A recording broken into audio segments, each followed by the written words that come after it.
in the last couple of years, things have got worse, largely because of Gen AI. At least the experience that ordinary people will have of platforms has kind of like gone up a notch. I guess like two questions on that. Like, do you think that isn't a next level of enshittification? And what's it going to do to us as individuals and as a society? Right. So, I mean, in some ways, AI is a very enshittificatory phenomenon, right? Because it underperforms relative to what's been promised. And I think it will never perform to the level it's been promised by a wide margin. Like, I think the idea that, if we teach the word guessing program enough words, it will wake up and become conscious. And if we're lucky, it'll be God. And if we're unlucky, it'll turn us into paper clips. It's just like speaking in my professional capacity as a science fiction writer, it's a very stupid idea. It's like the idea that if we keep breeding horses to run faster, eventually one of them will give birth to a locomotive, right? Person's not a word guessing program who knows more words or can guess them more quickly. On the one hand, you have this technology that is just not good at doing a lot of the things that we're asking it to do. There are things that it could do, right? Like if there wasn't a giant, disgusting bubble associated with AI, we just call most of the things that it does a plugin. Mm-hmm. Right? The thing that like lets a video editor change the eyeline of 200 extras. That's like an Adobe After Effects plugin. It's a really cool one, right? And we would just go, that's really cool. Great. Mm-hmm. Right? That's just a plugin. But because they've told us that it's either going to be God or turn us into paper clips, plus it'll make everyone unemployed, et cetera, et cetera, et cetera, and they bet the entire economy on it. It's quite obnoxious, and they're cramming it everywhere because when you bet the entire economy on it, you have to put it everywhere. Mm-hmm. And so they've put it everywhere. And it's not just, that doesn't just demonstrate that they think we're willing to tolerate subpar products, which is characteristic of enshittification, making things worse deliberately in the knowledge that your customers just will have to use it anyways, tolerate it, but also that the specific characteristics of AI, right, where it has these things that they call hallucinations, we just call them errors, right? These errors, these defects that occur in a kind of non-predictable way means that it's very hard to distinguish the case from you going to the AI and asking it to solve a problem for you and it getting into some condition where instead of like using 5 tokens, it uses 50 and it costs 10 times as much to solve that problem as you predicted. Well, clearly that's good for the business, right? Did that happen because it was good for the business, or was it a hallucination? Or you ask it to recommend a product and that product happens to be not a good one, but one where they get a very large commission from selling it. Was that a hallucination, or was that just a parochial thumb on the scales for the thing that's best for them? It's very hard to tell. But in some ways, I think it's moot. And this goes to your second question, right? What is having AI crammed into our eyeballs for the rest of time going to mean for us? And like, I just don't think AI is going to be around for much longer. Back to Stein's law, anything that can't go on forever eventually stops. It's hard to wrap your head around how much money they have spent, how much money they are spending, and how little money they are making, right? This is an industry entirely reliant on large institutionals run by credulous dolts, mom and pop investors who have been tricked into doing this by a non-critical media environment, and just scammers, right? Fast operators who are just out there telling lies. And to give you a sense of this, right, the capital expenditure to date on AI is in the $600 to $700 billion range. Right. So that's how much money they have to make back before they make a penny in profit. Every year, the entire industry, right, worldwide, by its own accounting, makes $60 billion a year. $600 to $700 billion in capex, $60 billion a year. $60 billion is not the real number because it includes things like $10 billion that Microsoft gives to OpenAI and OpenAI gives back to Microsoft. This is not revenue, right? To call this an accounting gimmick is to do violence to the hardworking accounting gimmicks of the world, right? This is just a transparent ruse. So the bubble's going to burst. 50 billion, yeah, the bubble's going to burst. They amortize those assets on a 5-year timescale. So they say that we got to replace the GPUs every 5 years, but they burn them out every 2 to 3 years, right? So that's how long they have to turn $50 billion a year into $700 billion a year, but it's more than $700 billion because they've now committed $1 trillion. And the 7 companies that are a third of the economy, right, a third of the S&P 500, pass the same $100 billion IOU around and claim that it's revenue one after the other. So the bubble is going to burst, but it's going to burst in a way that makes 2008 look like the best day of your life. Great. It's going to be very bad. In terms of those enormous figures, do you know the comparison? Like, how much were companies like, for example, Meta or Amazon spending when they were at kind of the beginning of this? It's orders of magnitude more, but not just orders of magnitude more. But for this, you have to attend to the unit economics, which is, what in business it's like how much you make from increasing the volume or from selling to a new customer. And Ed Zitron is one of the most trenchant critics of the AI industry, and he's the guy who reads their balance sheets, and also is the guy that if you want to leak a balance sheet to him that hasn't been previously disclosed, he's the guy you leak it to. He's just done OpenAI's spending with Microsoft, which is they're spending a lot more and making a lot less than they claim they were. He calls it dog shit unit economics, right? So unlike the web, where every generation cost less to deliver and was more profitable, and each user saved you money on your operational expenses, AI, every user is more expensive. Every generation is more expensive. Every time you turn on a GPU, you start losing money. The more GPUs you turn on, the more money you lose. The more advanced the GPU is, the more money you lose, right? So I think that there will be stuff left behind when AI is gone, because we're going to have a lot of GPUs at 5p on the pound, right? We're going to have a lot of recently unemployed applied statisticians and people in associated trades who, some of them are quite good at their jobs and looking for work.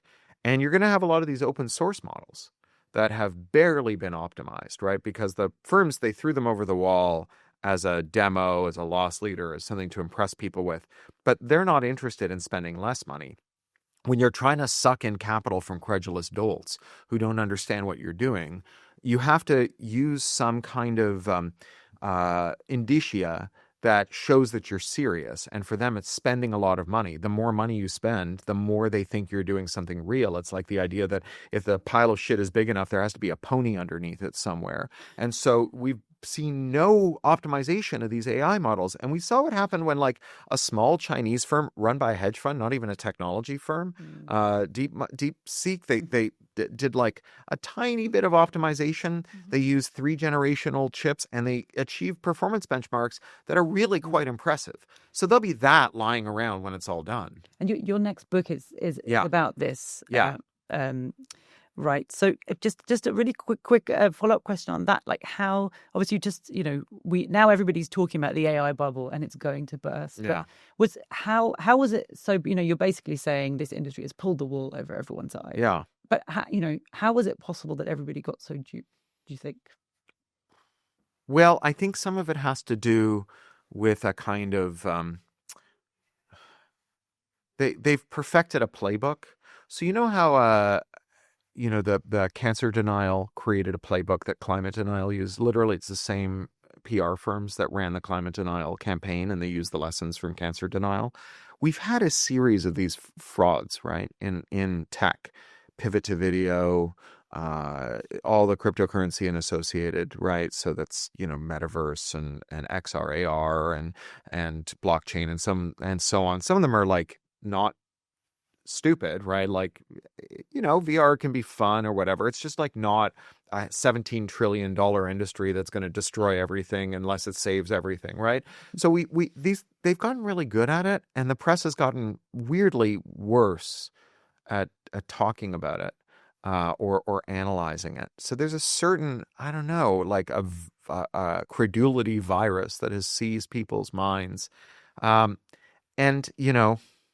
I think the firms themselves are very powerfully incentivized to do this. So if you're a growing firm, your share price, the most important part of your share price, which is your price to earnings ratio, which is like how much the market values you at based on how much profit you're bringing in or how much earnings you're bringing in, it's very high. You have a very high multiple when you're a growing firm, because a share in a growing firm is a bet as to where that growth might land, and not just where the firm is today. But a mature firm, even one with a near identical cash basis, will have a much lower price to earnings ratio. When you have a high price to earnings ratio, your shares are very liquid and they work like cash. If you want to buy another business, or if you want to hire someone, Mark Zuckerberg hired that AI scientist and said that he was paying him $100 million. He wasn't paying him $100 million. He was paying $100 million worth of Facebook shares. And the difference between $100 million and $100 million worth of Facebook shares is to have $100 million, someone else has to give it to you, because if you try to make it on the premises, the U.S. Treasury Department gets very upset. But if you want $100 million worth of Facebook shares, you sit down at a spreadsheet and just start typing zeros, right? And so if you are Facebook and you're bidding against a mature firm, you always win the bidding war. But once Facebook matures, right, once Google has a 90% search market share, once everyone's going to use social media using the Facebook platform, then that's it. Where's your growth going to come from? And so these tech bosses, they live in terror that the market is going to wake up one day and decide that they are mature. Their personal net worth is tied up in it. Their ability to grow in the future is tied up in it, because the easiest way to grow is these anti-competitive acquisitions.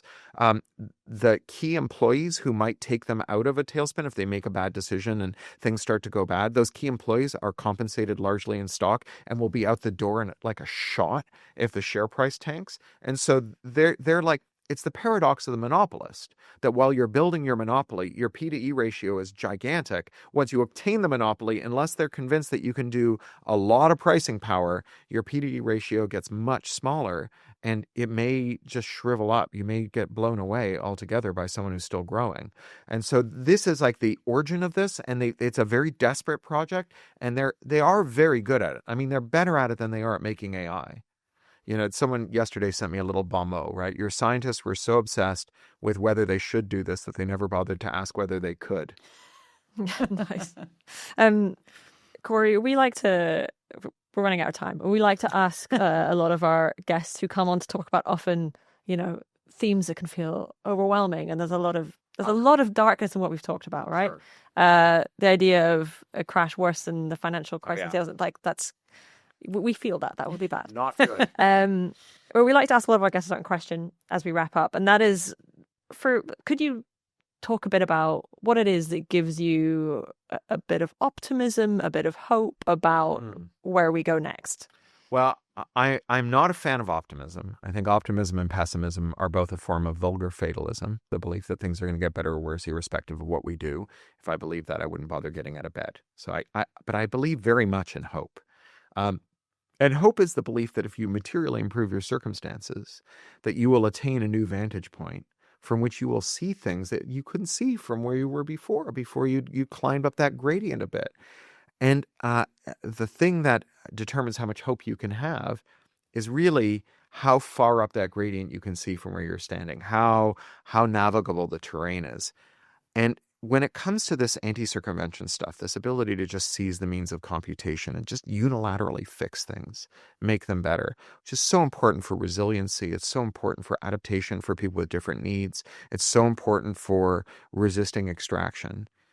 For 25 years, I've been pushing on that door, and it has been locked and bolted. And now it's open a crack. And I go and I talk to friends who are either haven't been at it as long as I have, or maybe a little more cynical than I am. And they say, the door is open a crack. Why are you so excited? I'm like, the door is open a crack. The door is open a crack. And not only that, but, if you ask a political scientist what determines political outcomes, policy outcomes, they'll tell you it's the preferences of the ultra-rich. There's empirical work on this. You survey like 2,500 representative policy outcomes and evaluate the most dispositive factor in that outcome. It's just like whether rich people thought it was a good idea. If they think it's a good idea, it happens. If they don't like it, it won't happen. But anti-monopoly is not a thing rich people want, because this is where wealth comes from. It comes from monopoly. It comes from replacing capitalism with feudalism, with rent extraction. And yet we have had like more antitrust action, more anti-monopoly action everywhere over the last 5 years than over the last 50. It's true in America, where Trump's Federal Trade Commission launched the cases against Google and Facebook in his first term. In Canada, our Competition Bureau had only challenged 3 mergers in its history and had never succeeded in challenging a merger. And then in 2024, Justin Trudeau hardly a man known as an enemy of corporate power, whipped his caucus to give them the most expansive powers of any competition regulator in the world. We saw the EU with the Digital Markets Act and the Digital Services Act, action kicking off in Spain, France, and Germany, but also Singapore, South Korea, and Japan, and also China, where like they're going after their tech giants, because despite what Nick Clegg says, and no one should believe anything Nick Clegg says ever, despite what Nick Clegg says, Meta was not defending European cyberspace from Chinese communism. China does not think its tech companies are its soft power tendrils around the world. It thinks it's their competitors, and they're going after them with both barrels. So something has changed. The political winds have changed. And there is no theoretical explanation for it. I don't have an explanation for it. All I know is that like the law of political gravity was repealed, and like water is politically flowing uphill. The skies are filled with politically flying pigs. It is an age of wonder and miracles, right? And that gives me so much hope, because something has changed in the way the world thinks about oligarchy and concentrated corporate power. And even our most cowardly lawmakers and policymakers are having to respond to that massive shift. And the door is only open a crack, but the wind is at our back, and we can push that door open. Thank you so much for joining us and for that injection of hope at the end of a very dark and worrying conversation. And if you're worried about AI, invest in long poles. They're very good for digging through rubble for canned goods. Or invest in canned goods, another option. That too. But if someone will take those canned goods off of you, just need the pole. Look through the rubble.